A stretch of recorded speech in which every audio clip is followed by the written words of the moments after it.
Hola, buenas. Hoy mi compañero Luis y yo os vamos a explicar las características de la glaciación andina sahariana, que se produjo entre el Ordovícico tardío y el Silúrico temprano.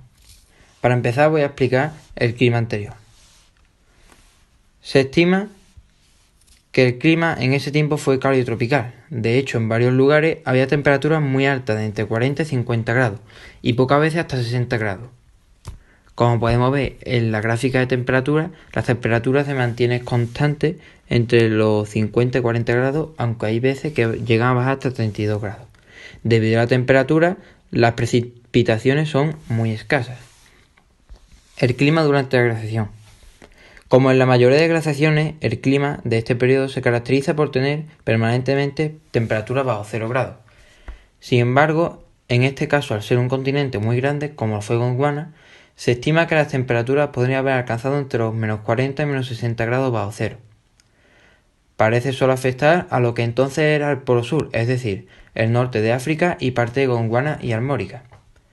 Se cree que la extensión de los casquetes polares llegó a ser de unos 6 a 8 millones de kilómetros cuadrados, regiones que hoy son típicamente cálidas.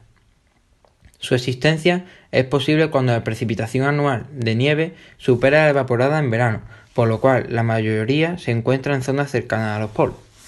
Como podemos ver en la gráfica de temperatura, caen en picado desde los 40 hasta menos 40 grados, e incluso en algunos casos menos 60 grados.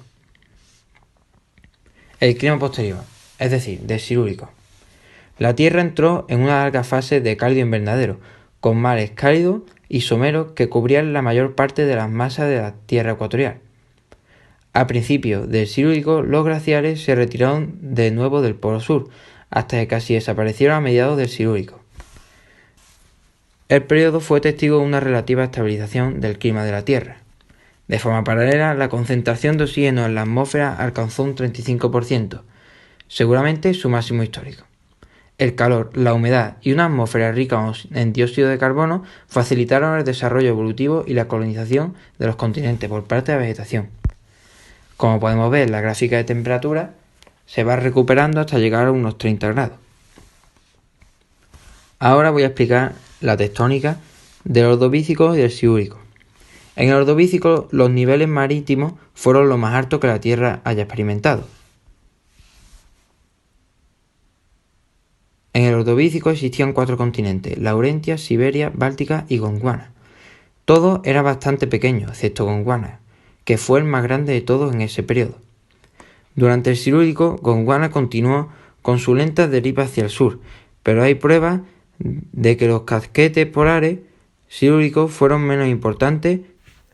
Al comienzo de este extenso periodo cálido, hace unos 420 millones de años, aparecieron las plantas vasculares, con tallos rígidos y tejidos compuestos por una nueva sustancia orgánica, la lignina, que les daba soporte estructural necesario para poder crecer en vertical y que es bastante resistente a la degradación y la oxidación. Debido a la glaciación, las plantas murieron por los cambios bruscos de temperatura y de corrientes marinas, ya que la mayoría vivían en fondos marinos. Tras la glaciación, la humedad y el calor y una atmósfera cargada de CO2 que produjo dicha glaciación favoreció la colonización continental de la vegetación. De la fauna se conoce poco, porque la vida animal terrestre no había evolucionado lo suficiente para dejarnos información en el registro fósil continental. Los mares se adentraban en el interior de los continentes, con grandes zonas de aguas poco profundas, ricas en nutrientes que favorecieron un rápido desarrollo de la diversidad animal. El número de especies animales se multiplicó rápidamente y se modificaron los tamaños, y la glaciación afectó gravemente a la fauna oceánica, lo que provocó la segunda extinción más importante de todos los tiempos. La primera extinción masiva fue causada al inicio de una larga edad de hielo, que afectó a la mayoría de zonas costeras donde vivían la mayoría de los organismos extintos. El continente Gondwana se desplazó hacia el Polo Sur y sobre él se formaron enormes glaciares que hicieron bajar el nivel del mar en todo el mundo, al congelarse el agua sobre tierra firme. Si la congelación se produce sobre los océanos, su nivel no varía. Esto causó cambios profundos en las corrientes marinas, que afectaron la composición de nutrientes y la oxigenación de los mares. Las especies que sobrevivieron se adaptaron a las nuevas condiciones y a los nichos que dejaron las extintas. La segunda extinción masiva ocurrió al final de esta edad. El supercontinente se desplazó nuevamente hacia el ecuador, fundiendo los glaciares